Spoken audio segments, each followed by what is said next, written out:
Iran has been hitting back at Israel after Tel Aviv launched unprovoked strikes on Iranian territory on June the 13th. Now, pro-Israel accounts are outraged that Israeli civilians have been hit by Iranian missiles, but social media users are calling out the hypocrisy.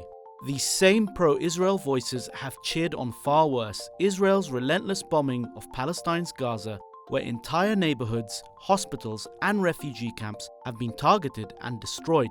Zippy Hotovely, Israel's ambassador to the UK, complained about her elderly parents having to go to a shelter due to Iranian strikes. Ex-users were quick to condemn her hypocrisy, posting clips of a TV interview during which she said Israel had a right to hit every civilian building in the besieged enclave because they contained Hamas tunnels. Online, many people are saying that Israel is finally getting a taste of what it dishes out. Others are mocking Israelis' lack of self-awareness. Here's one such example that's gone viral. Why is it always the Jewish people? We didn't do anything. The internet did not hold back, with many people pointing out that Israel initiated the attacks on Iran and has been continuously assaulting Palestinians for 20 months. Some users also pointed out how Israeli social media has consistently mocked Palestinian suffering in Gaza. One parody video mocked Israel's standard justification for bombing civilian buildings in Gaza and Lebanon, joking that Israel had hidden a rocket system inside a civilian apartment complex in Tel Aviv.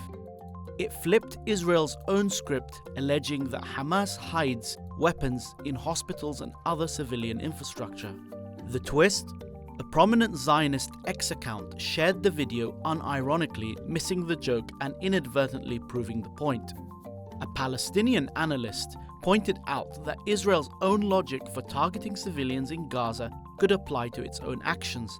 Footage shows Israeli soldiers sheltering in schools and hospitals with civilians during Iranian missile strikes, making those sites legitimate targets by Israel's standards, critics point out.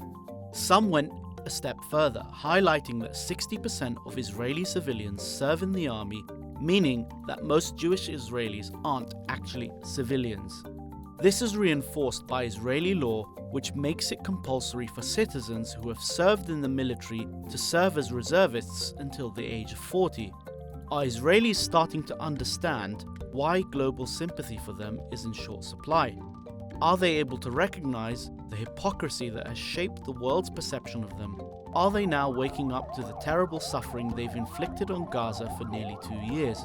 Will they finally acknowledge their continued strikes on Syria, Lebanon, Yemen, Gaza, and now Iran aren't the actions of a victim?